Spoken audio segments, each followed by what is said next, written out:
Okay, first thing, just know I have on gripper boots, but I'm still not getting good traction. So I'm going to sit down and slide off the porch. Smell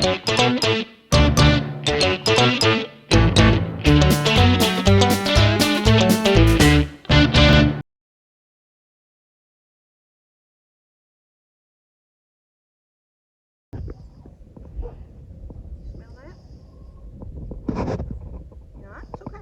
It's okay. I got you. No. Here, let me stand beside you. There you go. No, no, no. It's okay. You're not used to being touched there, huh? Not used to being touched there. It's a whole new world for you. Whole new world. All right, see, now that wasn't so bad, was it? That wasn't so bad, was it? All right. Pet you on your forehead. Let's bring your ears forward. Bring your ears forward. You gotta trust me. See? What have I got in my pocket? What have I got in my pocket? Bring your ears forward. Bring your ears forward. Are you listening to me? You want to. You want to. All right.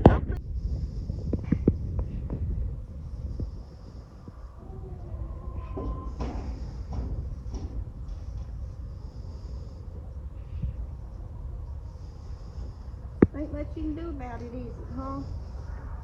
Ain't a whole lot you can do about it. I see them ears listening to me. All right, look, look. I promised you a carrot, right? Get them out of my pocket.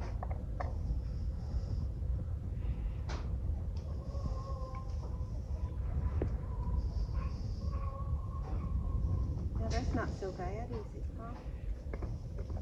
It's not so bad, is it? Them carrots got you hooked. It's like crack for a horse, huh? It's like crack for a horse. You may not like being on that road, but you sure do like my carrots. You like my pocket snacks, don't you? Yeah.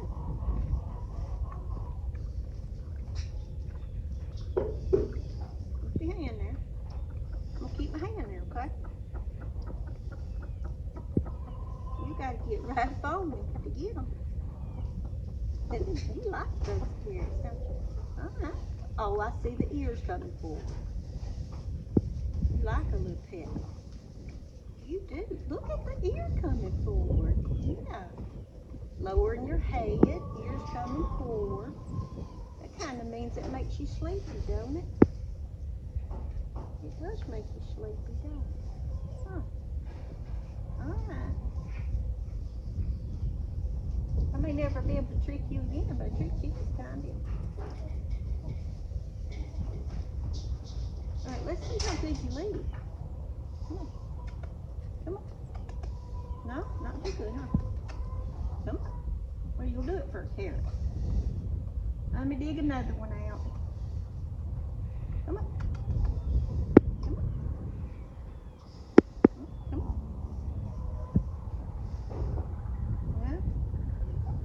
Are you stubborn as a mule? Huh? Stubborn as a mule.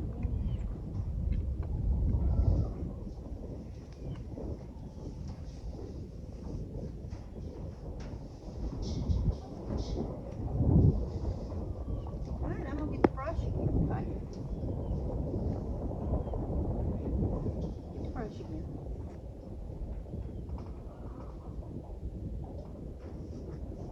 Oh, you didn't put your ears back that time. What's going on with you, Nellie? Huh?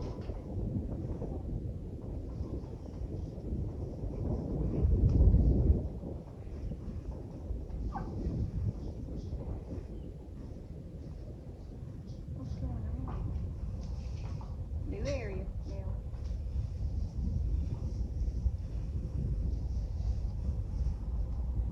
I won't get down on your rib cage. back where all that dust is at. Alright, I'm gonna go to the other side, okay? Let's see how you do.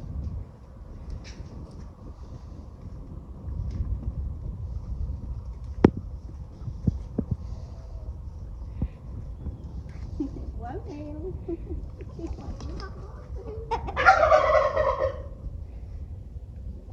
Alright, Ellie. Now. Come on. Go down. Tell Dixie stop.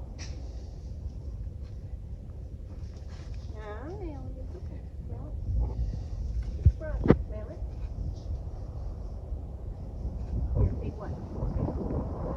Let me give you a carrot so you don't try to kill me. Same thing on this side.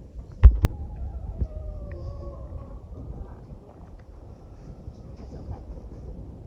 It's just a different side. Just a different side. Same thing.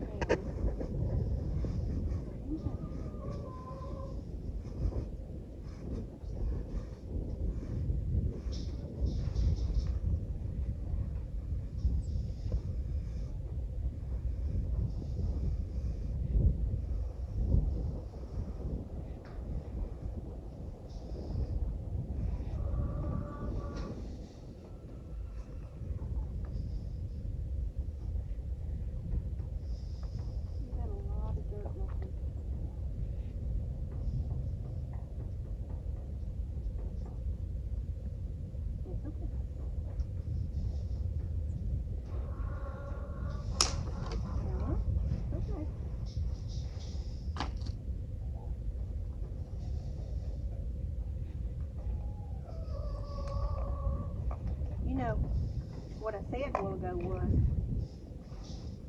I'm gonna put Nellie on a rope. I'm gonna get these limbs down if I'm gonna work with this tree. And hold up. You get a carrot for being good. Gotta dig them out of my pocket. I got too much stuff in my pocket.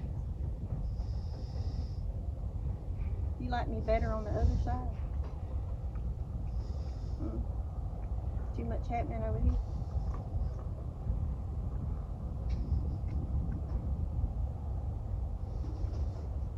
Little doses. That's all for today. We're gonna get a little bit every day. Them carrots seem to do it.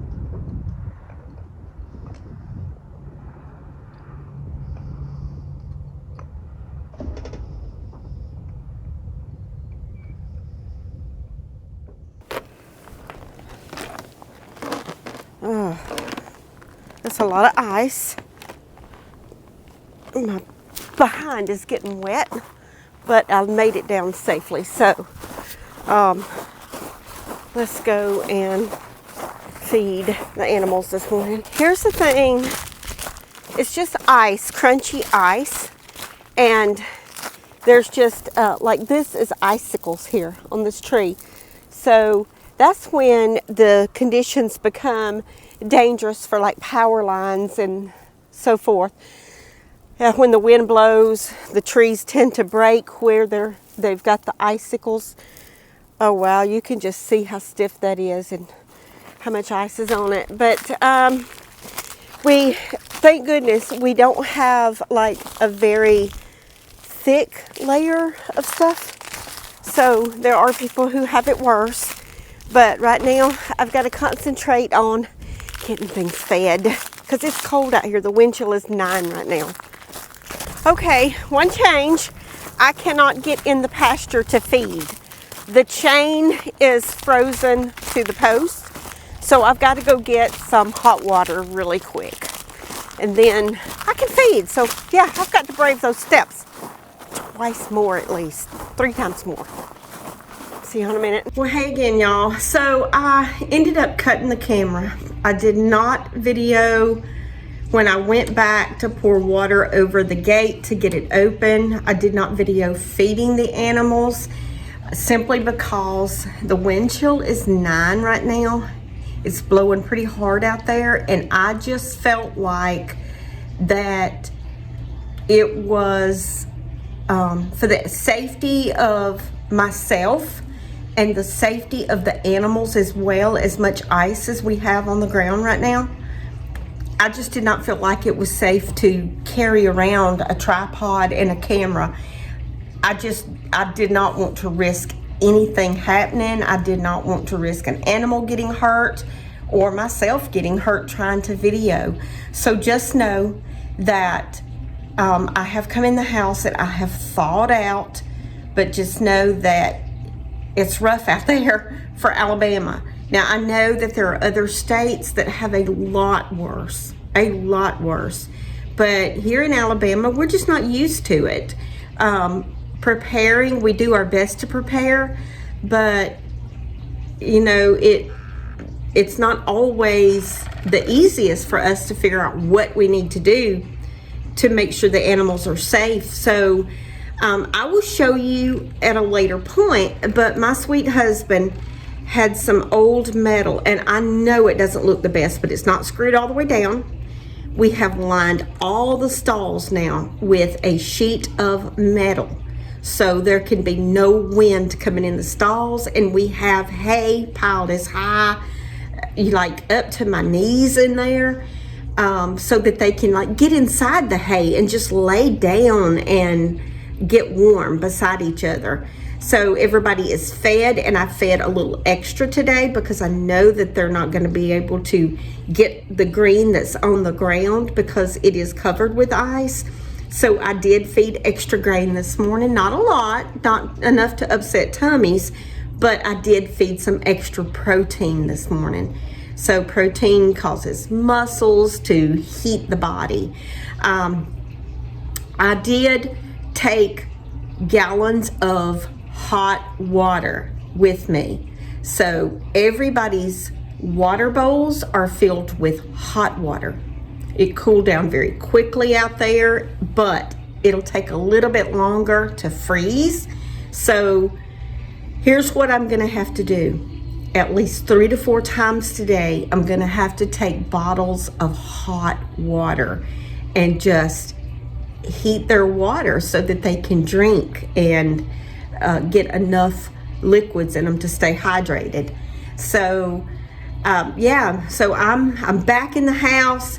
I'm about to go and grab another cup of coffee because it was extremely cold out there, and I just thought that I was going to get frostbite on my hands before I got back in. But I did wear my fur-lined boots, so my feet stayed toasty, and the boots do have a rubber grip on the bottom, so that was good with all the ice I was trying to walk on.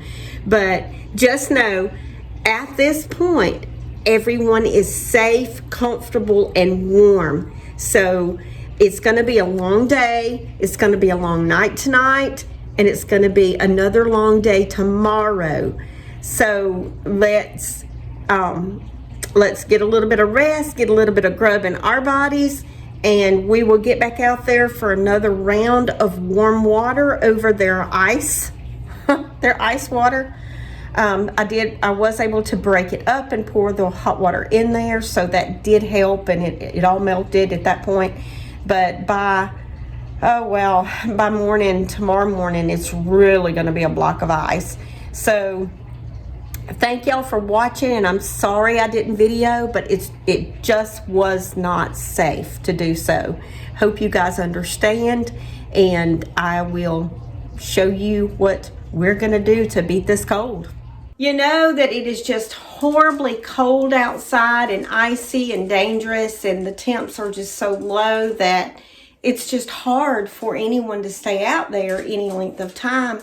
So I've been going back and forth every so often throughout the day and replenishing hot water over their ice water. And so that just tends to melt it just a little bit, just enough, and it turns cool really quickly so that it won't burn them. But it helps them to have drinking water all throughout the day. So I did that all day yesterday, and then this morning the temps are rising a little bit today, so we're going to try to hit in the 30s today. I think maybe mid 30s. It should rise above freezing by the afternoon, and so we should be getting close right now to the freezing mark. But I just kind of wanted to show you something because this is so out of the ordinary for me. It's what I started doing when I'm in the house, and of course, you know, I'm doing laundry and cleaning, and of course I've done some video editing and doing some taxes, because all farms have taxes and it can be quite a task. But I wanted to do something that is a good hobby for wintertime, and I'm just going to go ahead and be honest. I have never sewn before, and I wanted a quilt. I wanted a homemade quilt. And you know, the ones that you buy at the store, they're just not the same for me as a homemade quilt. And so I thought, if I'm going to have a homemade quilt, I'm going to have to learn to do this myself. So I got a sewing machine and did not know how to work it. Yeah, I did not know how to work it. But I've talked to some people. After the people showed me how to actually, where to put the needle in the machine. And y'all, I'm just going to be honest with you. I did not know how to sew. And I'm very good with stuff on the outside. I can drive a tractor like nobody's business. But I did not know how to sew. Now, my sister does. And so I called her and she told me some things like, you know, where to put the needle, stuff like that. And I've through working with her, I managed to piece together and sew together my first quilt. And I'm hoping that the quilting gods out there will forgive me for this, for how it could or could not look when you see it. But I did my best. It is my first quilt. And you'll know what I'm talking about. If you quilt, you'll know what I'm talking about when I say fat quarters. Because I made it out of fat quarters. And then after I put all those together, I folded it and cut some more. And folded it and cut again. And made different size squares. And then rearranged them and put them all in a different pattern. So you'll see some of the larger pieces, and then every corner has that piece right here on there. And so they're all in different shapes, but it is my first quilt, and I just really wanted a quilt. The ones at the store just didn't do it for me, and I've managed to make a quilt. Now, I've also made a throw quilt for the couch out of charm packs, and I did like 2 charm packs and some jelly roll strips. I'm getting good with the lingo, but you know, it's my sister, the first thing she said was, make sure that your quilt is square. Well, I can assure you it's not, because it's my first quilt and it's going to be special to me. I want to make a couple of quilts for my kids, and I want to make a couple of quilts for the new cabin. So with that being said, yes, it's just kind of a hobby to keep me busy during the cold weather, because I can't just sit all day. I don't watch TV that much. And here we are. So I've sewn a quilt top. Now, I do have the batting already here, and I have the backing fabric. And so my sister actually has some quilting racks, and she's going to show me some stuff. But I just kind of wanted to share with you what I do on the inside. And Stella is making some weird noises over there. She's playing on the futon. So I have my own little office room over here. It's kind of a craft area with a futon with a TV in here, but I don't watch the TV. It just is kind of in here for the grandkids. But anyway, I made a quilt top. Y'all farm on.